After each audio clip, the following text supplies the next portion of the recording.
혹시 남편을 먼저 보내신 후 이런 증상 있으신가요? 몸이 갑자기 무거워지고 밥맛이 없어지고 자도 피곤하고 아무것도 하기 싫어지는 그 느낌. 처음에는 슬픔이라고 생각했습니다. 시간이 지나면 나아질 거라고 생각했습니다. 그런데 1년이 지나도 2년이 지나도 나아지지 않는 분들이 있습니다. 오히려 더 깊어지는 분들이 있습니다. 저는 오늘 그것이 단순한 슬픔이 아니라는 말씀을 드리려 합니다. 서울대병원 노인정신의학과 연구팀이 12년간 이 847명의 배우자 사별 여성을 추적 조사했습니다. 그 결과가 충격적입니다. 배우자를 잃은 여성의 73%가 이후 2년 안에 특정한 행동 패턴을 보였습니다. 그리고 그 패턴을 따른 분들은 그렇지 않은 분들에 비해 치매 발생률이 2.9배, 심장질환 발생률이 3.2배, 우울증 비율이 4.1배 높았습니다. 이 행동 패턴이 무엇이냐고요? 그것이 바로 오늘 말씀드릴 5가지 실수입니다. 저는 오늘 이것을 반드시 말씀드려야 한다고 생각했습니다. 왜냐하면 이 실수들은 나쁜 마음에서 비롯된 것이 아니기 때문입니다. 두려움에서, 슬픔에서, 그리고 아무도 제대로 알려주지 않았기 때문에 저지르게 되는 실수들입니다. 실수라는 말이 좀 강하게 들리실 수 있어요. 하지만 잠깐만 들어보세요. 이것은 여러분을 탓하려는 것이 절대 아닙니다. 이것은 여러분이 같은 함정에 빠지지 않기를 바라는 마음에서 드리는 말씀입니다. 오늘 이 영상을 끝까지 보시면 앞으로 남은 시간을 어떻게 살아야 할지가 분명히 보이실 겁니다. 저는 지식한상입니다.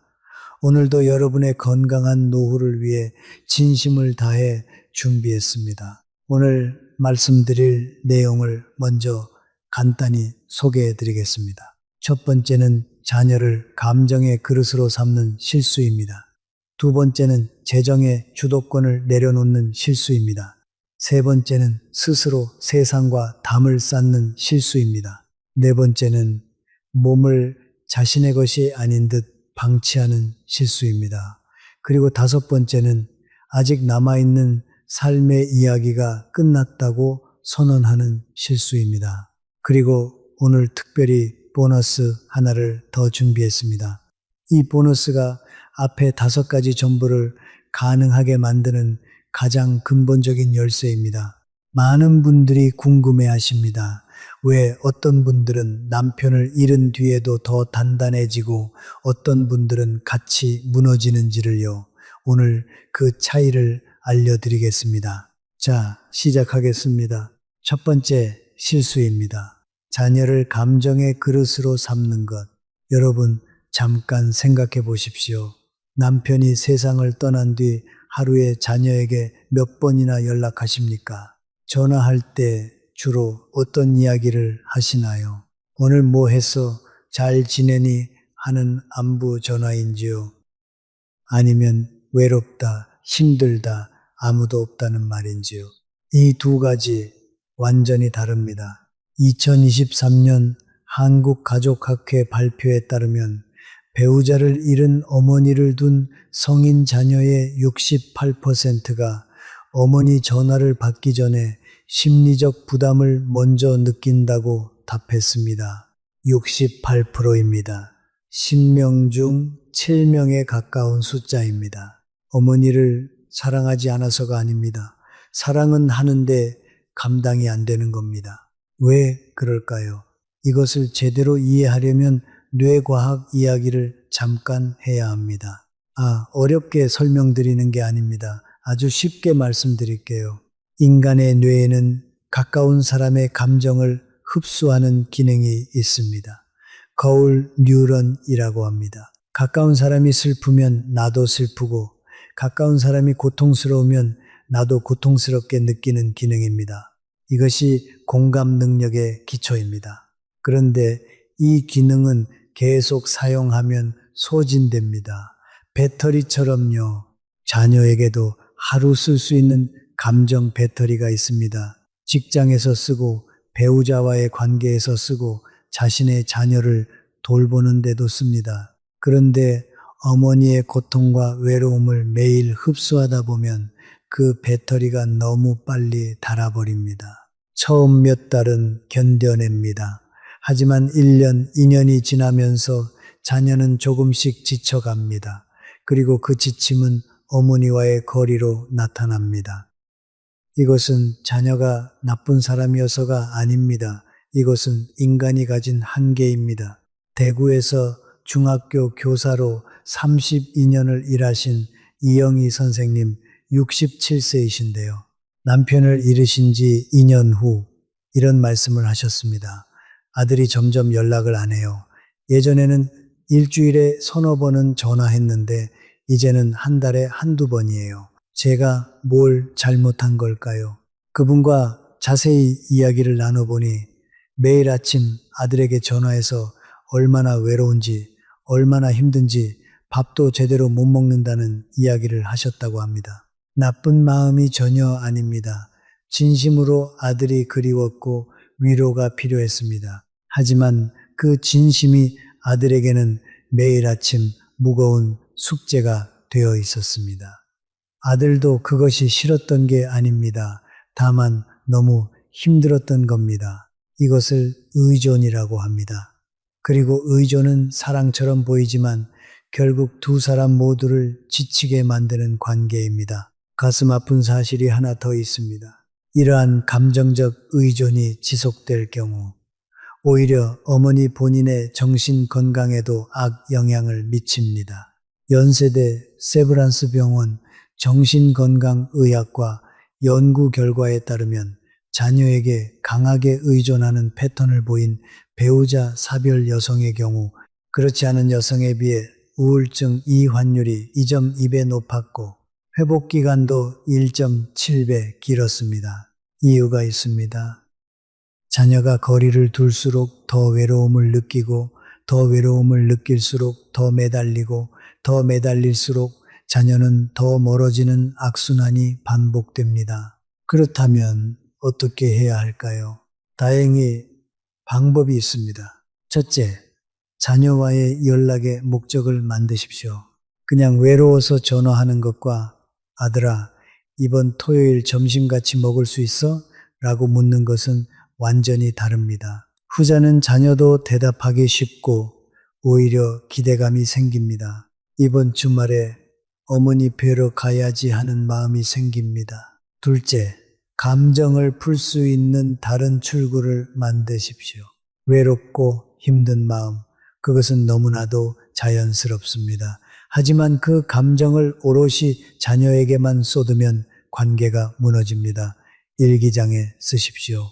같은 처지의 친구에게 털어놓으십시오. 복지관의 상담 선생님과 이야기 나누십시오. 그것만으로도 훨씬 가벼워집니다. 셋째, 자녀가 찾아올 때 기쁜 마음으로 오게 만드십시오. 의무감이 아니라 그리움으로 오게 하십시오. 그러려면 여러분이 혼자서도 충분히 살아가는 모습을 보여줘야 합니다. 어머니가 요즘 합창단도 다니시고 텃밭도 가꾸신다니까 다음번에 뵐 때 무슨 이야기를 하실지 궁금하다는 마음, 그 마음이 생기게 해야 합니다. 이영희 선생님은 이 세 가지를 실천하셨습니다. 매일 아침 전화 대신 일주일에 한 번 함께 식사하는 날을 정하셨습니다. 그리고 그 외의 시간에는 예전에 다니다 그만뒀던 합창단을 다시 시작하셨습니다. 4개월 후 아들이 먼저 전화를 했습니다. 어머니, 이번 주에 찾아가도 돼요. 합창단 얘기 더 듣고 싶어서요. 관계는 거리가 생겼을 때 오히려 더 선명해집니다. 가까이 있어도 무게가 없을 때 그 가까움이 비로소 따뜻해집니다. 자녀를 사랑한다면 오히려 자녀에게 덜 의존하십시오. 그것이 더 깊은 사랑입니다. 자, 첫 번째 실수 정리해 드릴게요. 자녀를 감정의 그릇으로 삼지 마십시오. 목적 있는 연락, 다른 감정 출구, 혼자서도 충분한 삶, 이 세 가지가 자녀와의 관계를 오히려 더 따뜻하게 만들어줍니다. 이제 두 번째 실수입니다. 이 실수는 많은 분들이 전혀 눈치채지 못하는 사이에 저지르는 실수입니다. 두 번째 실수입니다. 재정의 주도권을 내려놓는 것. 잠깐만요. 오늘 이 이야기는 여러분의 존엄에 관한 이야기입니다. 자녀를 불신하라는 말이 절대 아닙니다. 먼저 이것을 분명히 말씀드리고 시작하겠습니다. 국민건강보험공단의 2023년 조사 결과입니다. 65세 이상 여성 중 재정을 직접 관리하는 비율이 31%가 합니다. 나머지 69%는 자녀 또는 다른 가족에게 재정 관리를 맡기고 있습니다. 여기서 정말 놀라운 사실이 있습니다. 재정을 스스로 관리하는 여성과 그렇지 않은 여성의 정신건강 점수를 비교했더니 어떤 결과가 나왔을까요? 스스로 관리하는 그룹이 37% 높았습니다. 또한 인지기능 저하 속도도 1.8배 더 느렸습니다. 왜 그럴까요? 왜 돈 관리와 치매가 연결될까요?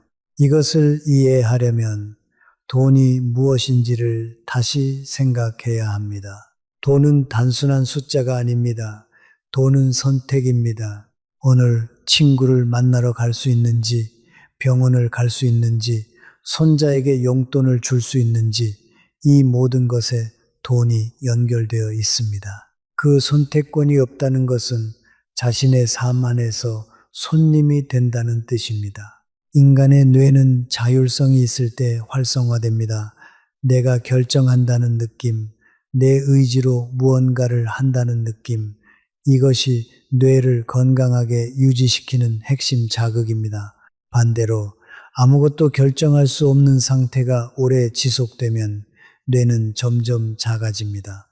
문자 그대로 뇌의 전두엽 활동이 감소하기 시작합니다. 청주에 사시는 장순옥 선생님 73세이신데요. 퇴직 후 은행에서 27년 일하셨던 분입니다.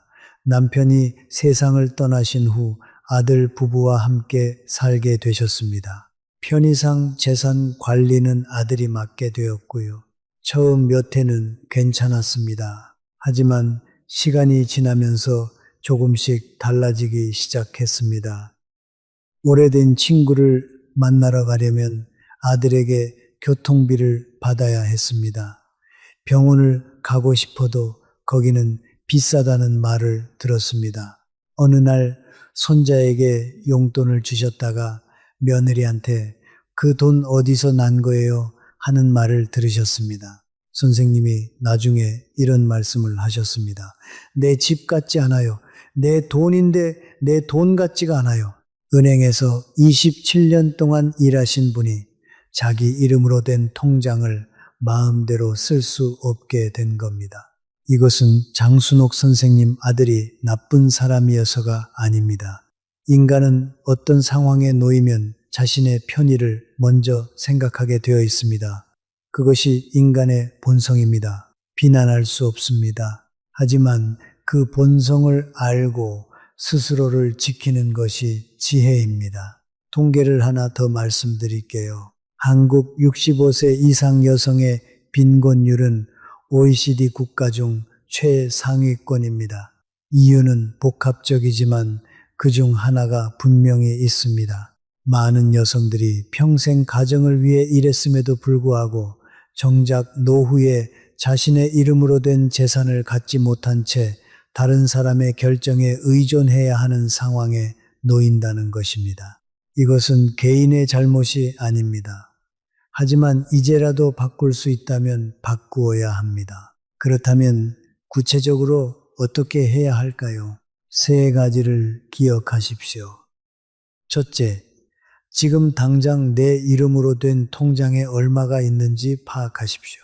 복잡한 투자를 배우라는 게 아닙니다. 내 통장에 얼마가 있는지, 매달 어디에 얼마가 나가는지 이것만 알아도 됩니다. 이것은 재정 공부의 시작입니다. 둘째, 생활비의 일부는 직접 관리하십시오. 전부를 자녀에게 맡기더라도 최소한 한 달에 30만 원이든 50만 원이든 본인이 직접 쓸 수 있는 돈은 본인이 쥐고 계십시오. 이것은 자녀를 불신하는 것이 아닙니다. 이것은 어떤 상황에서도 스스로 결정할 수 있다는 최소한의 자유입니다. 셋째, 아무도 모르는 비상금을 만드십시오. 병원을 혼자 가야 할 때, 갑자기 오래된 친구가 보고 싶을 때, 그 돈이 있다는 사실만으로도 마음이 달라집니다. 방파제가 파도를 막기 위해 존재하듯 그 비상금은 폭풍이 왔을 때 여러분이 쓸려가지 않기 위한 마지막 방어선입니다. 서울 아산병원 노인의학과 전문의는 이런 말씀을 하셨습니다. 가장 빠르게 회복하고 건강하게 지내는 환자분들의 공통점이 있습니다. 바로 자신이 결정할 수 있는 영역이 있다는 사실을 아는 분들입니다. 장순옥 선생님은 결국 아들과 진지하게 이야기를 나누셨습니다. 그리고 따로 본인 명의의 생활비 통장을 만드셨습니다. 처음에는 어색하셨다고 합니다. 하지만 한 달이 지나자 달라졌다고 하셨습니다. 다시 내 삶 같은 느낌이에요. 돈을 지키는 것은 가족을 불신하는 것이 아닙니다. 그것은 어떤 상황에서도 내가 서 있을 수 있는 땅을 유지하는 일입니다.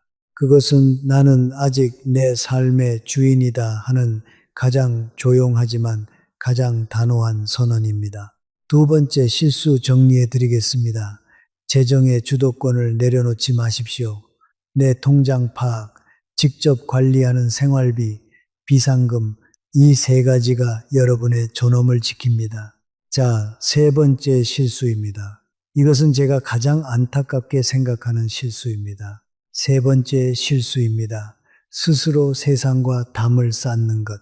여러분, 혹시 요즘 모임에 잘 안 나가시나요?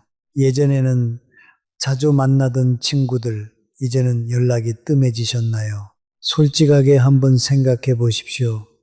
전화가 오면 받기가 귀찮다는 마음이 드시나요? 사람 만나는 게 피곤하다는 마음이 드시나요? 혼자 있는 게 편하다는 마음이 드시나요? 이런 마음이 드신다면 지금부터 하는 말씀을 특히 주의 깊게 들어주십시오. 이것이 세 번째 실수의 시작입니다. 하버드 대학교에서 75년간 진행한 연구가 있습니다. 무려 3세대를 추적한 연구입니다. 이 연구에 참여한 노인들 중 가장 오래, 가장 건강하게 산 분들의 공통점이 무엇인지 아십니까? 돈이 아닙니다. 건강 식단이 아닙니다. 운동도 아닙니다. 정답은 사회적 연결이었습니다. 사람들과 연결되어 있다는 느낌을 가진 사람들은 그렇지 않은 사람들에 비해 평균 9.4년을 더 살았습니다. 그리고 마지막까지 훨씬 선명한 정신을 유지했습니다. 이것은 단순한 통계가 아닙니다. 뇌과학으로 정확하게 설명됩니다. 사람과 눈을 마주치고 목소리를 나눌 때 뇌에서 옥시토신이 분비됩니다. 흔히 행복 호르몬이라고 부르는 물질입니다. 이 물질이 뇌세포를 보호하고 심장을 건강하게 만들고 면역력을 높입니다. 반대로 이 연결이 끊어지면 뇌는 위험 신호를 받습니다. 혼자라는 상태를 위기로 인식합니다.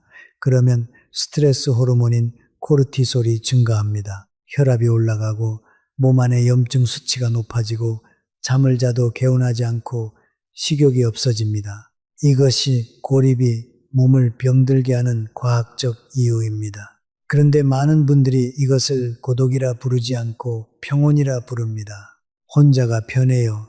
사람들 만나면 피곤해요. 조용한 게 좋아요.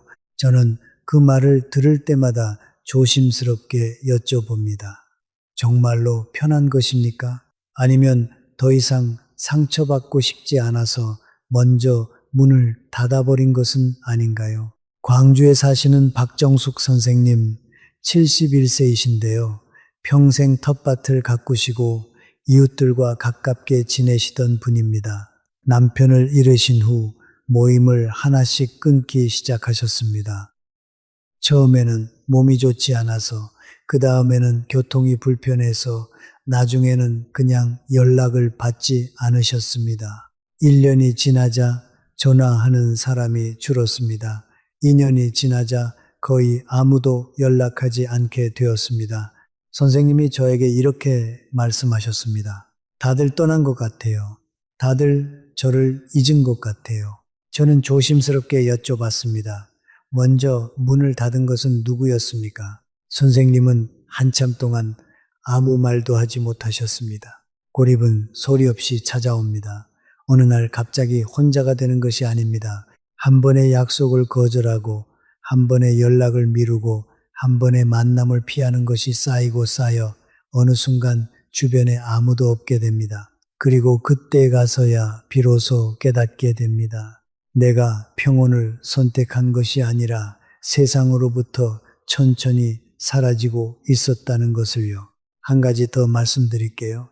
고립이 치매에 직접 영향을 미친다는 연구 결과가 있습니다. 국립암센터 부설연구팀과 질병관리청이 공동으로 발표한 연구에 따르면 사회적 활동이 거의 없는 노인은 활발하게 활동하는 노인에 비해 치매 발생 위험이 2.6배 높았습니다. 또한 고립된 상태에서는 뇌의 해마, 그러니까 기억을 담당하는 부위의 세포 수가 매년 평균 1.4% 감소하는 것으로 나타났습니다. 반면 사회적으로 활발한 그룹은 그 감소 속도가 0.6%에 그쳤습니다. 이것은 단순한 외로움의 문제가 아닙니다. 뇌의 구조적 변화 문제입니다. 그렇다면 어떻게 해야 할까요? 거창한 것을 요구하는 것이 아닙니다.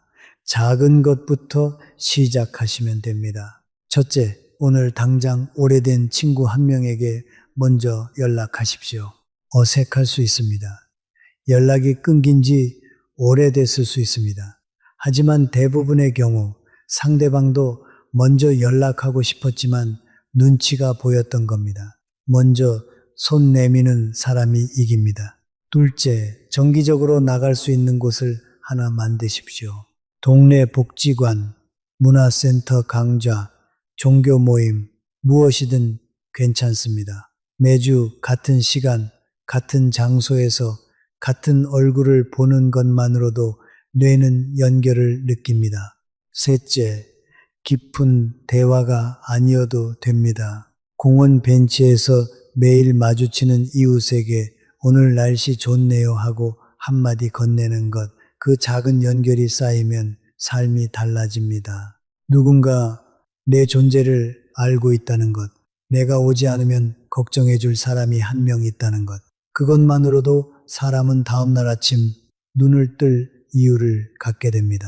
박정숙 선생님은 용기를 내서 동네 텃밭 공동 모임에 참여하셨습니다. 처음에는 식물이나 키워보자는 마음이었다고 합니다. 그런데 6개월이 지나자 그곳 사람들이 가족처럼 되셨다고 합니다.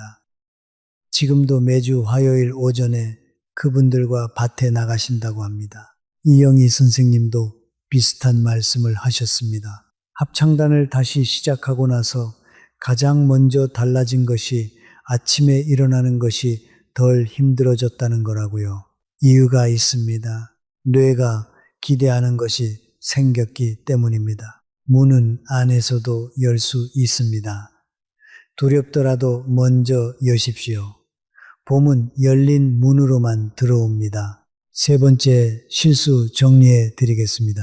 스스로 세상과 담을 쌓지 마십시오. 오래된 친구에게 먼저 연락, 정기적인 모임 하나, 작은 일상의 연결, 이 세 가지가 여러분의 뇌를, 몸을, 마음을 살립니다. 이제 네 번째 실수입니다. 이것은 눈에 가장 잘 보이는 실수이면서 동시에 가장 빠르게 건강을 무너뜨리는 실수입니다. 네 번째 실수입니다. 몸을 자신의 것이 아닌 듯 방치하는 것. 여러분, 오늘 아침밥 드셨습니까? 혼자 먹는데 뭘 차리겠어요 하시면서 과자 몇 개나 빵 하나로 때우신 분 계십니까? 병원에 가야 하는데 자식 부르기 미안해서 아니면 별거 아니겠지 하면서 미루고 계신 분 계십니까? 이것이 네 번째 실수입니다. 질병관리청의 최근 발표에 따르면 배우자 사별 후 1년 이내에 건강검진을 받지 않은 여성은 받은 여성에 비해 주요 질병 발견이 평균 2.4년 늦어졌습니다. 그 2.4년의 차이가 얼마나 큰지 아십니까? 같은 암이라도 2년 일찍 발견하면 완치율이 2.7배 높아집니다. 그리고 이것보다 더 중요한 사실이 있습니다. 서울대학교 의과대학 노인의학 연구팀이 67세에서 79세 사이 여성 일 247명을 5년간 추적했습니다. 그 결과 규칙적인 식사와 가벼운 운동을 유지한 그룹은 그렇지 않은 그룹에 비해 인지기능 저하가 63% 적었습니다. 치매 발생률이 2.1배 낮았습니다. 여기서 주목해야 할 점이 있습니다. 이 연구에서 말하는 운동은 격렬한 운동이 아닙니다. 하루 20분에서 30분 걷기가 전부였습니다. 즉, 거창하지 않아도 됩니다. 많은 분들이 몸 돌보기를 멈추는 이유가 있습니다. 저는 오랫동안 그 이유를 생각해 봤습니다. 단순히 게으름 때문이 아닙니다. 평생을 남편을 위해, 자녀를 위해, 가족을 위해 살아온 분들이 그 대상이 사라진 후 스스로에게 묻습니다. 이제 나는 누구를 위해 건강해야 하는가? 그 질문에 답을 찾지 못할 때 몸 돌보기를 멈추게 됩니다. 이것이 그야말로 안타까운 이유입니다. 사랑을 많이 주신 분들일수록 자기 자신을 돌보는 법을 가장 늦게 배우십니다. 저는 그 질문에 이렇게 답하고 싶습니다. 당신 자신을 위해서입니다. 오직 그것만으로 충분합니다. 당신의 몸은 당신이 살아가는 집입니다. 자녀의 집은 언젠가 떠나야 할 수도 있습니다. 살던 동네를 떠나야 할 수도 있습니다. 하지만 이 몸만큼은 당신이 숨을 거두는 그 순간까지 함께 합니다. 그 집을 방치하는 것은 자신에 대한 가장 깊은 무관심입니다. 그렇다면 구체적으로 무엇을 해야 할까요? 세 가지만 기억하십시오. 첫째, 하루 3끼를 챙기십시오. 혼자라서 대충 먹으면 안 됩니다. 혼자이기 때문에 더 잘 챙겨야 합니다. 특히 단백질을 반드시 드십시오. 두부, 계란, 생선, 무엇이든 좋습니다. 하루 한 번은 반드시 단백질 드세요. 왜 단백질이 중요하냐고요? 근육 때문입니다. 60세 이후에는 매년 근육이 1% 가까이 줄어들기 시작합니다. 이것을 근감소증이라고 합니다. 근육이 줄면 낙상 위험이 높아지고 당뇨 위험이 높아지고 심지어 인지기능 저하와도 연결됩니다. 단백질이 이것을 막는 가장 기본적인 방법입니다. 둘째, 매일 밖에 나가십시오. 운동이 아니어도 됩니다. 단지 밖에 나가는 것이 중요합니다. 햇빛을 받으면 체내에서 비타민 D가 생성됩니다. 비타민 D는 뼈 건강뿐만 아니라 우울증 예방에도 결정적인 역할을 합니다. 대한영양학회의 조사에 따르면 국내 65세 이상 여성의 78%가 비타민 D 부족 상태입니다. 이것이 우울 증상, 면역 저하, 뼈 약화와 직결됩니다. 매일 낮에 20분만 밖에 나가시면 이것만으로도 많이 달라집니다. 셋째, 아픈 곳이 있으면 미루지 마십시오. 자식 부르기 미안하다고 참지 마십시오. 혼자서 택시 타고 가셔도 됩니다. 동네 의원부터 가셔도 됩니다. 작은 증상도 초기에 잡으면 훨씬 쉽게 해결됩니다. 안동에 사시는 오복순 선생님, 77세이신데요. 무릎이 아팠는데 자식한테 짐이 될까봐 3년을 참으셨습니다. 나중에 병원에 가셨더니 연골이 많이 달아 있었습니다. 선생님이 하신 말씀이 지금도 마음에 남습니다. 조금만 일찍 올 걸 그랬어요. 2년만 일찍 왔어도 이 정도는 아니었을 거라고 하더라고요. 여러분, 몸을 돌보는 것은 사치가 아닙니다. 그것은 삶에 대한 의지의 표현입니다. 나는 아직 여기 있다. 나는 아직 포기하지 않았다. 그 매일 아침에 가장 조용하고 가장 강력한 선언입니다. 네 번째 실수 정리해 드리겠습니다. 몸을 방치하지 마십시오. 하루 3끼 단백질, 매일 낮에 20분 햇빛, 아픈 곳은 바로 병원. 이 3가지가 앞으로의 시간을 건강하게 만들어줍니다. 이제 5번째 실수입니다. 이것은 앞에 4가지를 다 잘 지키더라도 이것 하나가 빠지면 모든 것이 무너집니다. 5번째 실수입니다. 아직 끝나지 않은 삶을 끝났다고 선언하는 것. 여러분, 마지막으로 하고 싶은 일이 있으십니까? 아직 가보지 못한 곳이 있으십니까? 아직 배워보지 못한 것이 있으십니까? 아직 만들어보지 못한 것이 있으십니까? 아니면 혹시 이런 생각을 하신 적 있으십니까? 이제 다 살았다. 남은 건 그냥 기다리는 것 뿐이다. 이것이 5번째이자 가장 조용하고 가장 무서운 실수입니다. 연세대학교 세브란스 병원 노인정신건강의학과 연구팀이 발표한 내용입니다. 삶의 목적 의식이 있는 노인과 없는 노인을 8년간 추적했습니다. 결과가 어떻게 나왔을까요? 삶의 목적 의식이 없는 노인은 있는 노인에 비해 알츠하이머 발생률이 2.4배 높았고 평균 수명이 7.4년 짧았습니다. 7.4년입니다. 단순히 의지의 문제가 아닙니다. 뇌 구조의 문제입니다.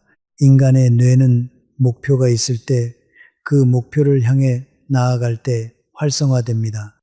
그 과정에서 뇌세포가 새로 연결되고 성장합니다. 이것을 신경 가소성이라고 합니다. 쉽게 말하면 뇌는 쓸수록 강해지고 안 쓰면 약해집니다. 아무것도 기대하지 않는 상태, 아무것도 기다리지 않는 상태가 되면 뇌는 천천히 수축하기 시작합니다. 이것이 치매로 이어집니다. 그렇다면 무엇이 목적의식을 만드냐고요? 거창한 것이 아닙니다. 처음 해보는 것이면 됩니다. 단 하나만이라도. 울산에 사시는 임경자 선생님 68세이신데요. 남편을 잃으신 후 거의 2년 가까이 집에만 계셨습니다. 아무 의욕이 없으셨다고 합니다. 밥도 잘 안 드시고 잠도 잘 못 주무시고 그런데 어느 날 딸이 동네 복지관 수채화 강좌를 신청해 줬습니다. 마지못해 가셨다고 합니다. 처음에는 붓을 잡는 것도 어색하고 색을 섞는 것도 어려우셨다고요. 그런데 3달 후 선생님이 이런 말씀을 하셨습니다. 화요일 아침이 기다려져요. 처음으로 내가 무언가를 기다리게 됐어요. 뇌과학적으로 설명하면 그 화요일 아침이라는 기대가 도파민을 분비시킵니다. 도파민은 의욕과 기대감의 호르몬입니다. 이것이 뇌를 살아있게 만듭니다. 1년 후 선생님은 작은 전시회에 자신의 그림을 내셨습니다. 그림 아래에 작은 메모가 적혀 있었습니다. 저 아직 살아있나 봐요. 그 메모를 보고 눈시울이 뜨거워지셨다는 분들이 많으셨다고 합니다. 삶은 명사가 아닙니다. 동사입니다. 살아있는 것이 아니라 살아가는 것입니다. 숨을 쉬고 있다는 사실만으로 삶이 완성되지 않습니다. 매일 조금씩 나아가고 어제와 다른 무언가를 느끼고 작더라도 새로운 것과 마주치는 것, 그것이 진정한 살아있음입니다. 그렇다면 어떻게 시작해야 할까요? 3단계로 말씀드릴게요. 첫째, 아직 해보지 않은 것 하나를 찾으십시오. 크지 않아도 됩니다. 한 번도 가보지 않은 동네를 걸어보는 것, 한 번도 읽지 않은 장르의 책을 펼쳐보는 것, 한 번도 만들어 보지 않은 음식을 만들어 보는 것, 그 작은 처음들이 삶의 숨을 불어넣습니다. 둘째, 그것을 배울 수 있는 공간에 등록하십시오. 동네 복지관, 문화센터 강좌, 종교단체의 프로그램, 무료이거나 월 몇만 원이면 됩니다. 비싼 것은 필요하지 않습니다. 셋째, 결과를 기대하지 마십시오. 처음에는 잘 못할 수 있습니다. 당연합니다. 그게 처음의 의미입니다. 잘 하려고 하는 것이 아닙니다. 하고 있다는 것이 중요합니다. 남편을 잃은 뒤 많은 분들이 이렇게 생각합니다. 이제 무언가를 새로 시작하기에는 너무 늦었다. 하지만 저는 묻고 싶습니다. 늦었다는 것을 어떻게 압니까? 아직 오지 않은 시간을 이미 닫아버리는 것. 그것이야말로 가장 안타까운 낭비입니다. 인간은 성장을 멈추는 순간부터 늙기 시작합니다. 이것은 나이와 무관합니다. 의지가 있는 한 성장은 언제나 가능합니다. 임경자 선생님의 이야기는 계속됩니다. 수채화를 시작하신 지 1년 반이 지난 지금 선생님은 매주 화요일 강좌에 나가실 뿐만 아니라 강좌에서 만난 친구와 매달 한 번씩 가까운 소도시 나들이를 가십니다. 딸이 말했다고 하십니다. 엄마, 예전보다 더 젊어진 것 같아요. 5번째, 실수 정리해 드리겠습니다. 아직 끝나지 않은 삶을 끝났다고 선언하지 마십시오. 처음 해보는 것 하나 찾기, 배울 수 있는 공간 등록, 결과 없이 그냥 하기, 이 3가지가 뇌를 살아있게 만들고 치매를 예방합니다. 자, 그렇다면 이제 보너스입니다. 처음에 말씀드렸죠. 오늘은 5가지 실수에 더해 가장 중요한 보너스 하나를 드린다고요. 이것을 모르면 앞에 5가지를 다 실천해도 언젠가 흔들립니다. 바로 자기 자신과 화해하는 방법입니다. 오래 살다 보면 후회가 쌓입니다. 더 잘해줄 수 있었는데, 더 일찍 말했어야 했는데, 그때 다른 선택을 했더라면 하는 생각들이 새벽에 찾아옵니다. 많은 분들이 그 후회를 안고 살아가면서 스스로를 벌하십니다. 내가 잘못해서 이렇게 됐다고 내가 더 잘했더라면 어땠을까 하고요. 하지만 저는 오늘 분명히 말씀드립니다. 당신은 그 시간에 당신이 할 수 있는 최선을 다했습니다. 20대에 30대처럼 알 수 없고 30대에 40대처럼 알 수 없습니다. 지금의 눈으로 과거를 판단하는 것은 공정하지 않습니다. 자기 자신과 화해한다는 것은 그 후회들을 인정하되 그럼에도 불구하고 나는 살아왔다고 바라볼 수 있는 것입니다. 이것이 가능할 때 혼자라는 사실이 더 이상 두렵지 않습니다. 혼자라는 것과 고독하다는 것은 전혀 다른 이야기입니다. 혼자는 상태입니다. 하지만 고독은 선택입니다. 혼자이면서도 충만할 수 있습니다. 혼자이면서도 따뜻할 수 있습니다. 혼자이면서도 이 세상과 깊이 연결되어 있을 수 있습니다. 그 시작은 자기 자신을 용서하는 것입니다.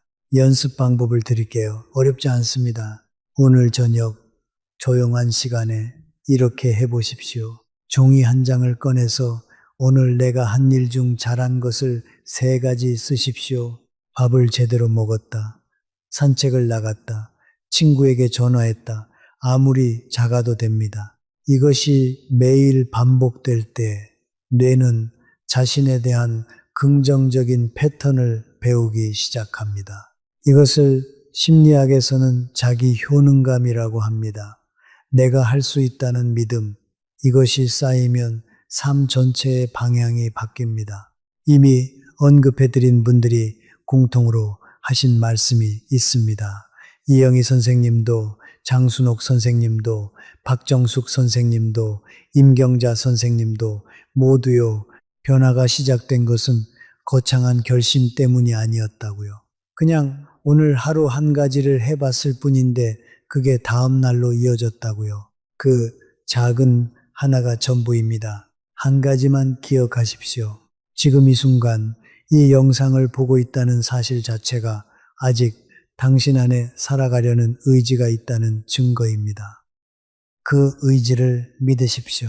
자, 이제 오늘 말씀드린 것 전체를 정리해 드리겠습니다. 오늘 우리가 함께 알아본 5가지 실수와 그 해결책입니다. 첫 번째, 자녀를 감정의 그릇으로 삼지 마십시오. 목적 있는 연락, 다른 감정 출구, 혼자서도 충분한 삶, 이 3가지가 자녀와의 관계를 오히려 더 깊고 따뜻하게 만들어줍니다. 두 번째, 재정의 주도권을 내려놓지 마십시오. 내 통장 파악, 직접 관리하는 생활비, 비상금, 이 3가지가 여러분의 존엄을 지킵니다. 세 번째, 스스로 세상과 담을 쌓지 마십시오. 오래된 친구에게 먼저 연락, 정기적인 모임 하나, 작은 일상의 연결, 이 3가지가 여러분의 뇌와 몸과 마음을 살립니다. 네 번째, 몸을 방치하지 마십시오. 하루 3끼 단백질, 매일 낮에 20분 햇빛, 아픈 곳은 바로 병원. 이 3가지가 앞으로의 시간을 건강하게 만들어줍니다. 다섯 번째, 아직 끝나지 않은 삶을 끝났다고 선언하지 마십시오. 처음 해보는 것 하나, 배울 수 있는 공간, 결과 없이 그냥 하기. 이 3가지가 뇌를 살아있게 만들고 치매를 예방합니다. 그리고 보너스, 자기 자신과 화해하십시오. 오늘 잘한 것 3가지 쓰기. 이것이 모든 것의 기초입니다. 오늘 이 6가지를 한꺼번에 다 하려고 하지 마십시오. 딱 하나만 고르십시오. 오늘 당장 할 수 있는 것 하나만요. 그것을 내일도 하고 모레도 하십시오. 그 반복이 여러분의 삶을 바꿉니다. 남편이 떠난 뒤 혼자 남겨진다는 것, 그것은 삶의 끝이 아닙니다. 오랫동안 타인을 위해 살아온 여러분이 처음으로 온전히 자기 자신을 위해 살 수 있는 시간이 열린 것입니다. 그 시간을 두려워하지 마십시오. 그 시간을 낭비하지 마십시오. 그 시간을 여러분답게 채우십시오. 여러분이 걸어온 길이, 여러분이 버텨온 세월이, 여러분이 사랑하고 또 상처받으며 살아온 그 모든 날들이 이미 여러분을 충분히 강한 사람으로 만들었습니다. 오늘 영상이 도움이 되셨다면 좋아요와 구독 부탁드립니다. 더 많은 분들께 이 정보가 전달될 수 있도록 함께 해주세요. 비슷한 상황에 계신 어머니, 이모, 친구분께도 이 영상을 공유해 주시면 정말 감사하겠습니다. 건강한 노후 함께 만들어요.